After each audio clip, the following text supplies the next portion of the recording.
Bom dia, galera, tudo bem? Sejam bem-vindos novamente mais uma vez aqui no canal Biologia Animada. E vocês não deixem de se inscrever aqui no meu canal e deixem o seu like. Nesta aula nós falaremos um pouco sobre os seres vivos do reino protista.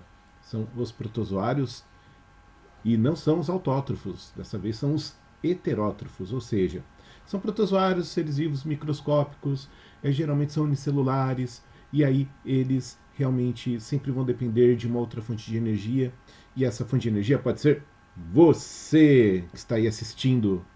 Né? Eles são parasitas, eles podem causar grandes maus, fazem grandes malefícios, e a pessoa pode chegar até mesmo a óbito por conta disso.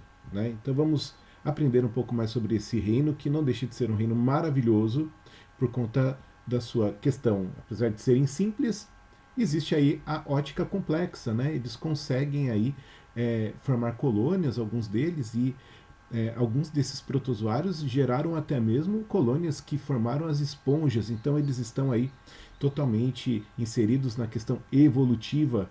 Né? Os tecidos de esponja são feitos por protozoários, é uma colônia de protozoários que ao longo do tempo foi se modificando. Olha só que coisa maravilhosa. Né? Então, os protozoários, eles são seres vivos extremamente importantes para a gente entender um pouco mais sobre nós mesmos e entender um pouco mais sobre as doenças que eles causam. Porque muitos deles são parasitas e muitos deles são importantes para o ambiente como um todo. Porque se não fossem eles, eles fazem parte das teias alimentares. Se não fossem os protozoários, os consumidores secundários, eles não teriam a chance aí de consumir, de adquirir alimentos, né, de seres vivos menores. Então eles são importantíssimos aí nas teias alimentares. Os protozoários também têm aí as suas especificidades, cada um com a sua característica única, e que a gente vai desvendar nos próximos momentos. Fiquem comigo, fiquem ligados. Vamos para o esquema. Bom, pessoal, aqui vocês vão agora conhecer alguns dos representantes mais comuns deste reino. Aqui estão alguns representantes do reino dos protozoários heterotróficos. Cada um tem as suas características, ou seja, cada um tem as suas especificidades, também conhecidos como sacordíneos, que são aqui representados pela ameba. Os sacordíneos, eles são representados pelas amebas. Então, as amebas, elas são representadas por algumas características que nós vamos ver mais adiante. Por outro lado, nós temos aqui os paramécios, conhecidos como ciliados. São seres vivos protistas, eles possuem muitos cílios, por isso que o nome são ciliados, e a gente também vai conhecer o porquê que eles são ciliados. Aqui embaixo nós temos os esporozoários, ou seja, são protozoários que eles não têm capacidade de locomoção. Obviamente, esses representantes eles são parasitas específicos e obrigatórios. E por último aqui, nós temos os protozoários flagelados, conhecido como tripomastigota ou mastigoforos. Então, esses protozoários, eles são aí conhecidos por sua alta capacidade de causar lesão, e eles são seres vivos oportunistas. Alguns são parasitas obrigatórios, porém outros podem possuir vida livre na natureza. A maioria dos protozoários, eles são seres vivos oportunistas. O que isso quer dizer? Que quando tem a oportunidade, eles vão lá e eles podem modificar o seu habitat ou encontrar um lugar, né? Pode ser um corpo quentinho, pode ser até mesmo o corpo de vocês, e aí eles, na natureza, eles têm um tipo de dieta, têm um tipo de comportamento, e quando eles vão para um corpo de algum hospedeiro, eles passam a se reproduzir muito mais rapidamente do que num ambiente natural e causar muitas lesões. Então, tendo a oportunidade, eles irão parasitar vocês. É claro que não são todos, porque numa gota de água existem aí milhões de protozoários. A gente pode encontrar até mesmo na água filtrada. Porém, a maioria desses protozoários, eles não fazem mal aos mamíferos nem aos seres vivos que se alimentam desta água. Porém, se a água ela não for filtrada, a água pode também ser composta por parasitas, né, por protozoários que podem causar aí lesões, podem ser parasitas e causam lesões nas pessoas. Por isso que temos que ter a importância sempre do tratamento da água e da boa qualidade da água, porque a veiculação hídrica é um dos maiores responsáveis pela falta de saneamento. E quando eu falo falta de saneamento, é um dos maiores responsáveis por levar parasitas às pessoas, que esses parasitas vão dificultar muito a vida das pessoas, porque eles vão causar doenças. Aqui vocês podem ver os sacordíneos. Eles são representados pelas amebas e eles podem ser de vida livre e podem ser parasitas e podem ser oportunistas também. Logo, eles podem causar aí doenças nos hospedeiros. Lembrando que o hospedeiro é sempre aquela pessoa ou aquele ser vivo que vai abrigar o parasita. Então, ele vai fazer parte do corpo da pessoa. Bom, as amebas, elas possuem pseudópodes. O que são pseudópodes? Pseudópodes são as projeções do citoplasma aqui, e a ameba, ela pode, olha só, a ameba, ela pode projetar o seu citoplasma para pegar um alimento, né? Então vamos supor que aqui seja uma partícula de alimento. Deixa eu só colocar aqui. Ó, aqui tem um alimento e ela não consegue alcançar. Então, o que ela vai fazer? O pseudópode, ela vai projetar o citoplasma até alcançar esta partícula sólida. E com isso, ela vai englobar esta partícula com os seus pseudópodes. Ó. Aí ela pega, então ela tem essa capacidade. Então isso é o pseudópode. E aí o alimento ele passa a ser digerido aqui pela célula. Ou seja, essa extensão do citoplasma, pseudópode vem do grego, que significa falso, né? E pó do pé, então são falsos pés. Então ela tem a capacidade de se esticar e pegar os alimentos. Ela também pode usar o pseudópode para locomoção, tá? Então ela projeta um pouco o citoplasma aqui, por exemplo, aí ela consegue ir para lugares mais distantes do que se ela só dependesse mesmo do movimento da célula, porque ela não tem flagelo, mas ela tem essa capacidade de esticar o citoplasma. Quando ela estica, ela pode andar. E elas estão aí conhecidas como algumas doenças. Então elas podem estar lá na folha, né, de alface, elas podem estar em saladas em geral. Por quê? Porque eles geralmente são transmitidos por veiculação hídrica e geralmente na agricultura lá não existe um sistema de tratamento de água. Então lá, por ter contato com alguns coliformes fecais, que é comum haver na água, ela pode ser usada aí para irrigação de algumas plantas, e incluindo a salada que vem nas vossas casas, meus caros. Por isso que, quando nós compramos alguma folha na feira ou no mercado, nós temos sempre que lavar a água com o hipoclorito.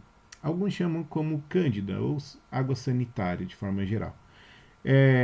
O hipoclorito é um ácido e ele tem a acidez suficiente para matar todos esses micro-organismos, porém, ele não faz mal ao homem. Por quê?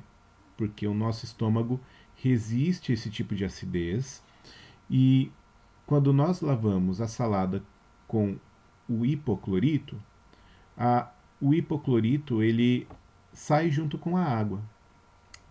Então, não fica tão ácido assim, porque é óbvio que se a gente toma muito, a gente fica doente também, nós apresentamos doenças. Então, a forma mais correta de se higienizar uma salada é com a ação do hipoclorito ou com água sanitária. O que não pode haver na água sanitária, que geralmente compra-se no mercado, é os alvejantes. Então, água sanitária com alvejante. Não compra. Por quê? Porque o alvejante é tóxico aos seres vivos. Então, não se deve usar esse tipo de produto. Deve-se usar o hipoclorito sem aditivo nenhum. Somente o hipoclorito. E a diluição correta é 2 colheres de sopa para 1 litro de água. Deixa lá as frutas por meia hora, folhas pode ser por 15 minutos, porque senão ela fica com, pode incorporar o sabor também, mas 15 minutos está de bom tamanho já para folhas. Vocês vão matar todos esses protozoários, incluindo aí vermes, que não são protozoários, são animais, mas o verme, que é comum, como o Ascaris lumbricoides, né, a lombriga, é muito comum também ter em saladas, e se ela não for lavada de forma adequada, vocês podem ficar aí com lombriga. Lembrando que o vinagre não mata, o bicarbonato de sódio não mata, o que mata? O hipoclorito.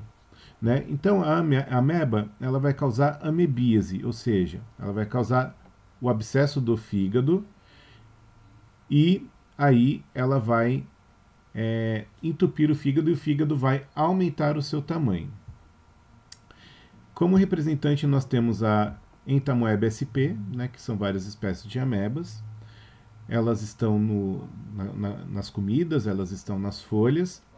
E tem também aí a Entamoeba stolística. Essa é a mais prejudicial. Por quê? Porque ela causa ulceração da mucosa. Ou seja, quando você entra em contato com a mucosa, ela começa a comer parte da mucosa.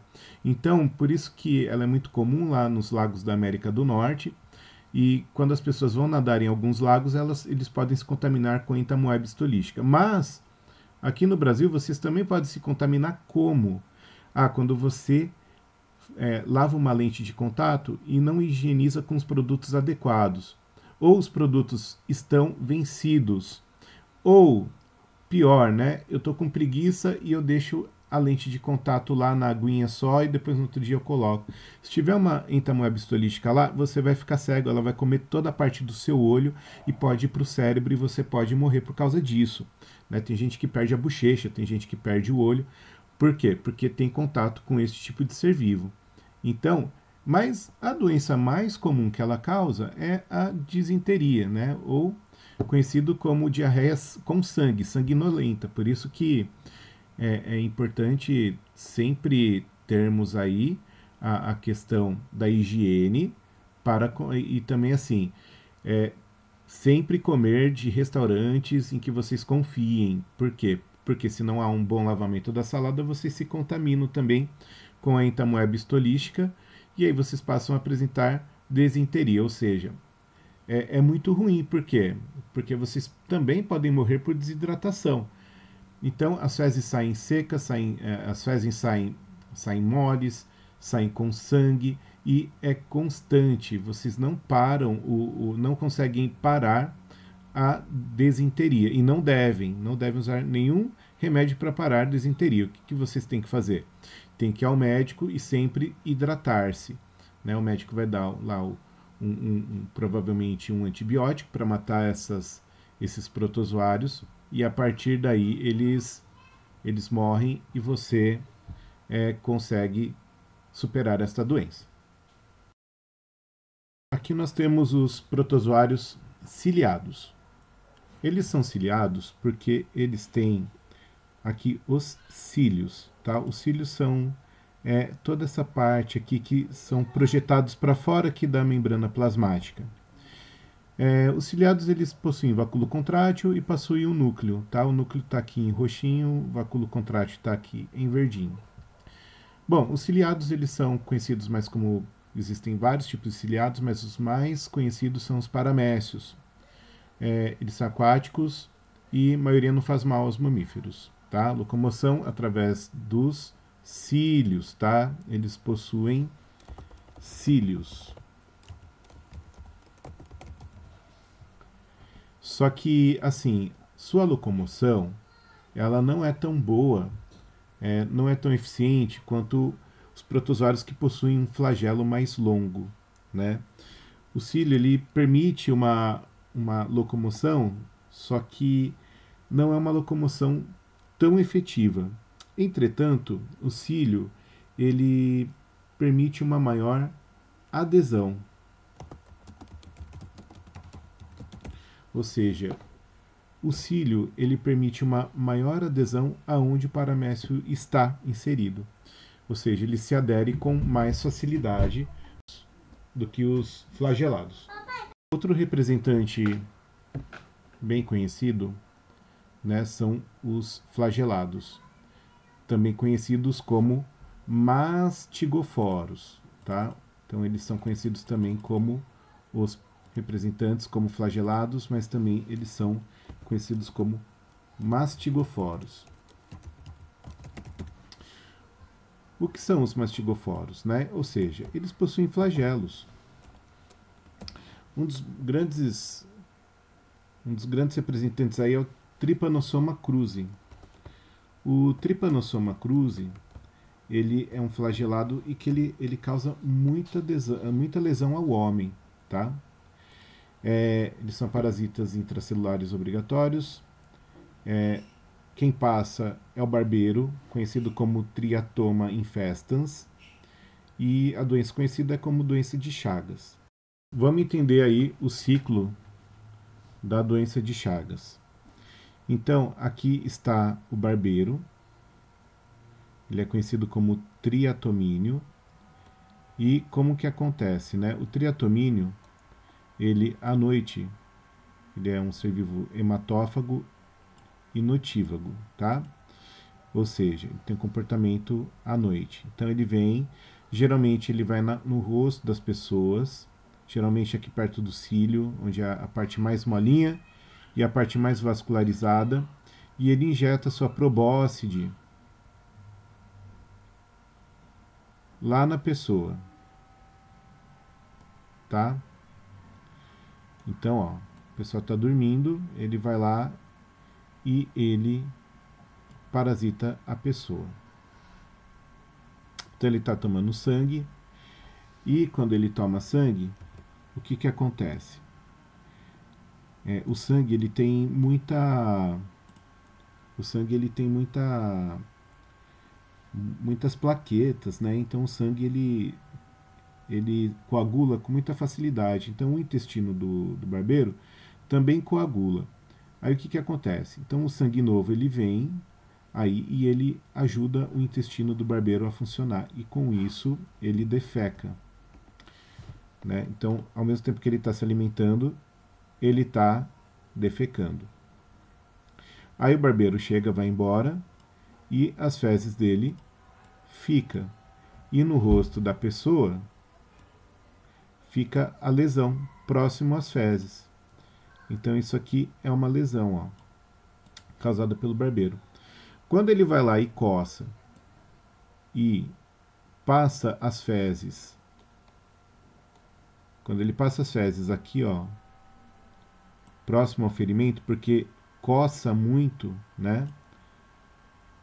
Coça demais. Aí as fezes em contato, eles vão ter esses representantes aqui, ó. Então eles vão ter esses representantes aqui conhecidos como tripanossoma, tá? Então o tripanossoma ele vem, aí no tripanossoma vem, e o tripanossoma é muito pequeno. Então ele vem e penetra aqui no ferimento. Por quê? Porque ele passa a ação mecânica, leva o tripanossoma até o ferimento, tá? Só que no intestino do barbeiro, ele ainda não é um tripanossoma, ele é um ciclomastigota, ó. Então, entra o ciclomastigota aqui pelo ferimento, entra o ciclomastigota aqui, e aí causa a infecção, né? Algumas pessoas podem apresentar, outras não. Só que o que que acontece, ó? Aí ocorre uma infecção conhecida como sinal de Romanin. O sinal de Romanin geralmente acontece um inchaço perto do olho, que ele tem preferência pelas partes molinhas, e aí fica fica inchado, fica vermelho e a pessoa não consegue nem abrir o olho direito. Isso é doença de Chagas, tá? O início da doença. A doença de Chagas é uma doença que vai demorar muito tempo para acontecer. Ela vai acometer até chegar na doença lá, demora aí uns 10, 15 anos. Pode ser que seja menos, pode ser que seja mais, mas em média é essa doença que afeta. E aí o que acontece? Ó? Ele viaja aqui pelas hemácias, né? Então ele vai viajando pela circulação sanguínea e quando ele encontra uma célula para invadir, ele invade. E lá ele perde, ele deixa de ser ciclomastigota e ele se torna uma outra geração conhecida por amastigota, ou seja, sem o flagelo. E aí o que acontece? Geralmente eles têm preferência para se instalar nas células do miocárdio.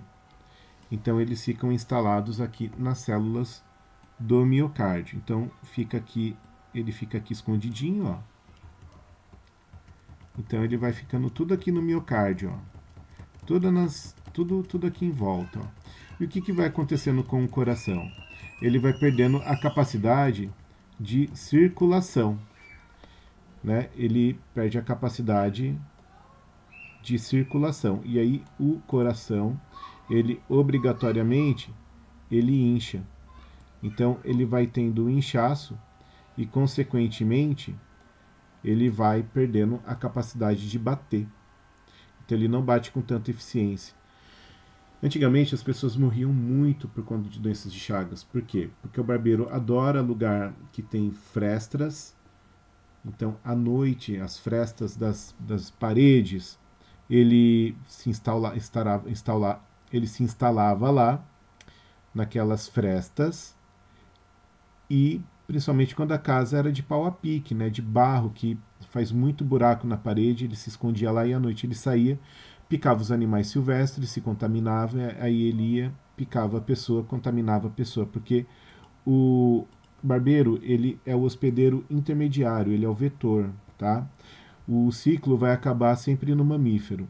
Então entra o ciclomastigota aqui, infecta, e aí depois eles se modificam na forma de tripomastigota, né? Então ele perde o flagelo aqui e depois quando eles saem, quando eles amadurecem e saem da célula lisompa, eles formam os tripomastigotas, tá? E esses são de vidas livres e eles sempre vão achar outros lugares para se instalar e parasitar. Então, pode ser que seja no coração, pode ser que seja no baço, pode ser que seja no testículo. Então, eles vão sempre achar um lugar para se instalar e, dependendo desse lugar, vai inchar. Eles têm preferência pelo coração. Então, eles se instalam, eles saem pelo corpo, aí o sistema imunológico fica em alerta, tenta combater, mas até o macrófago vir, ele já invadiu um órgão e ele já perdeu o flagelo e já se transformou aqui em amastigota. Então ele fica incubadinho por muito tempo, aí ele se transforma e depois ele sai na forma de tripomastigota. Geralmente, quando o barbeiro vem à noite picar, ele vai pegar o tripomastigota e vai parar lá no estômago e vai parar lá no intestino. Lá no intestino ele vai se transformar em ciclomastigota. E aí esse ciclomastigota que vai sair pelas fezes do barbeiro. E aí que quando ele pica e você passa a mão nas fezes do barbeiro e passa no ferimento, entra para a corrente sanguínea, ele invade a célula, ele se transforma em amastigota. Esse amastigota, ele vai ficar muito tempo lá incubado até ele se desenvolver em tripomastigota, que sai pelo corpo para invadir novas células. Esse é o ciclo da doença de Chagas. Demora muito tempo, tem tratamento sim. O tratamento ele consiste em medicamentos para controlar o ser vivo, para matar ele, né? E também o tratamento e monitoramento do coração. Então, remédios aí relacionados ao coração. Nós temos os protozoários conhecidos como esporozoários. Os esporozoários, eles não possuem flagelo, ou seja, eles não têm um alto poder de penetração e nem de locomoção. Então, eles sempre vão depender de um vetor para transmiti-los. E assim, eles também causam aí grande malefício. Então, existem dois representantes esporozoários, o primeiro é o Plasmodium sp e o outro é o Toxoplasma gondii. Então, existem sempre os vetores. Do Toxoplasma gondii, aí o vetor é o gato, né? Então, o gato passa por quê? Porque ele fica perto de fezes de cocô das fezes dos felinos, né? E se você tem contato com esse tipo de felino, ele pode passar toxoplasmose para você. Por isso que é importante nunca ficar cheirando tanto gato, nem beijando, porque o gato é um bicho que se lambe tudo. Então ele lambe a barriga, ele lambe o rosto, ele lambe o ânus, ele pode lamber o ânus de outro gato também, o rosto, o corpo, e aí ele pode se contaminar. Depois você chega e beija ele, sem a higienização adequada, né? Nunca se deve beijar outros tipos de mamíferos, porque vocês podem sempre acabar pegando algum parasita, e principalmente quando é gato, né? Então o que acontece? Ele fica mais nas fezes secas do gato, mas isso não impede que as fezes secas de gato fiquem nos pelos, inclusive da face. E aí você vai lá, entra em contato com o animal ele fica perto da comida que você come, tem fezes lá perto da comida que você come, então as fezes secas transmitem ele, principalmente se for por comida, carne mal passada também, né, por conta do contato com eles. E aí o toxoplasma penetra no corpo e aí dá a doença conhecida como toxoplasmose, né? Ele vai parasitar o corpo da pessoa. Então, sintomas, né? A pessoa fica com manchas roxas pela pele e ele tem preferência para ir para o cérebro, então lá no cérebro ele vai se desenvolver, lá no cérebro ele vai se multiplicar e vai começar a comer seu cérebro. E aí, como resultado disso, né, olhos também ele gosta, então geralmente as pessoas perdem a visão, depois podem adquirir demência e óbito, tá? Então a toxoplasmose também, outro detalhe é que pode ser passado de mãe para filha, né, ou para o filho. A mulher grávida pode passar a toxoplasmose para o bebê, porque ele percorre o cordão umbilical, vai para a placenta, vai para o cordão umbilical, porque ele está no sangue, e aí ele invade o corpo do embrião. Qual que é o problema disso? O embrião pode nascer cego, a criança nasce cego, recém-nascido. Com cego pode nascer com microcefalia, pode nascer com demência, né? Pode nascer com problemas de pele, então surdo. Então pode acontecer algum tipo de anomalia na formação do embrião. Bom, na malária, né, e o sintoma também é febre, tá? Então, na malária, só que a febre vem uma febre de 40 graus com temores. A toxoplasmose, ela vai causar aí uma mancha escura, tá? Vamos conhecer um pouquinho o ciclo da malária, então.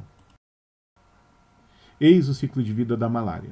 Então, a gente vai aprender um pouco sobre o Plasmodium. Existem 3 espécies, Plasmodium vivax, Plasmodium falciparum e o Plasmodium malariae.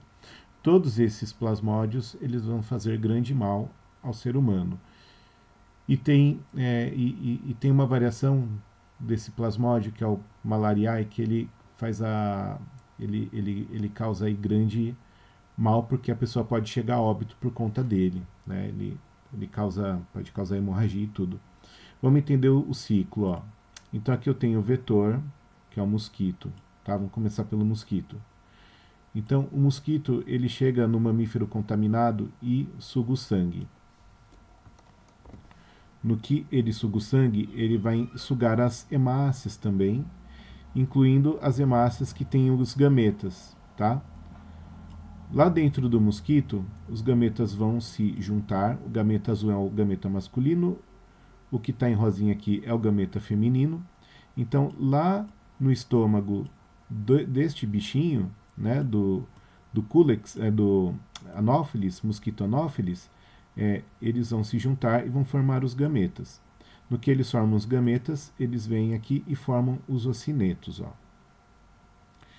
Aí o ocineto ele se desenvolve num ovócito, e solta os esporozoítos. Quando o mosquito Anopheles pica a pessoa, pela saliva dele, ele vai espalhar os esporozoítos. Os esporozoítos vão entrar na corrente sanguínea e eles vão ter preferência para invadir as células do fígado, né? Então aqui tem a célula hepática e aqui tem o fígado, né? Então o fígado ele vai se instalar aqui dentro do fígado, tá? Ó, então ele vai se instalar aqui, ó. O que vai acontecer? Mas ele também pode ir para o baço, ele pode invadir outros órgãos também. Lá no fígado, ele vai se desenvolver em merozoíto, então ele vai mudar. Então ele entra como esporozoíto e aí lá dentro, dentro da célula, ele modifica e forma o merozoíto. Os merozoítos eles saem das células do fígado e vai para o corpo. E então eles não têm flagelo, então eles vão ser levados pela corrente sanguínea. E na corrente sanguínea, os merozoítos, eles invadem as hemácias. Ó. Então, essa aqui é a hemácia. Quando ele invade a hemácia, ele também se transforma. Ele fica parecendo este anelzinho aqui. É isso que os médicos, é isso que o parasitologista, ele identifica quando faz análise do sangue. Então, quando ele acha esse anel nas hemácias, significa que esses anéis são o plasmódio, tá? E ele fica na maioria das hemácias. E aí, quando estoura a febre malárica, o que quer dizer? Que o plasmódio, ele também, aqui na hemácia, ele também forma os merozoítos, tá? Então, eles vão sempre se recontaminando. Então, quando eles saem para o corpo, vai causar febre de 40 graus e a pessoa fica tremendo, né? A pessoa fica tremendo e tendo espasmos de febre. E aí, ele forma mais merozoítos ou ele vai formar os gametas sexuais.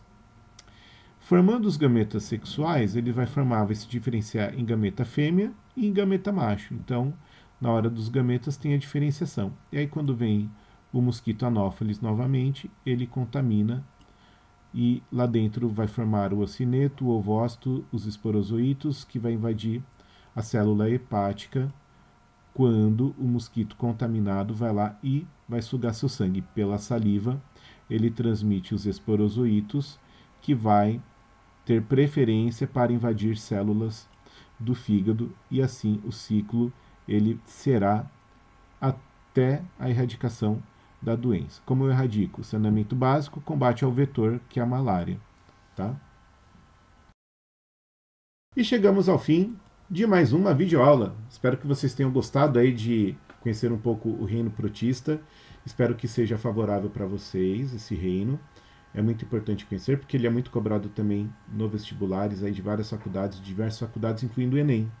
Tá, por conta de todas as questões causadas aí pelo saneamento básico e porque eles realmente danificam e trazem grande malefício aos seres humanos. Então eles aí são de interesse sanitarista, porque eles causam doenças. Espero que vocês tenham gostado. Não esqueçam de se inscrever no meu canal e deixem o seu like. Muito obrigado.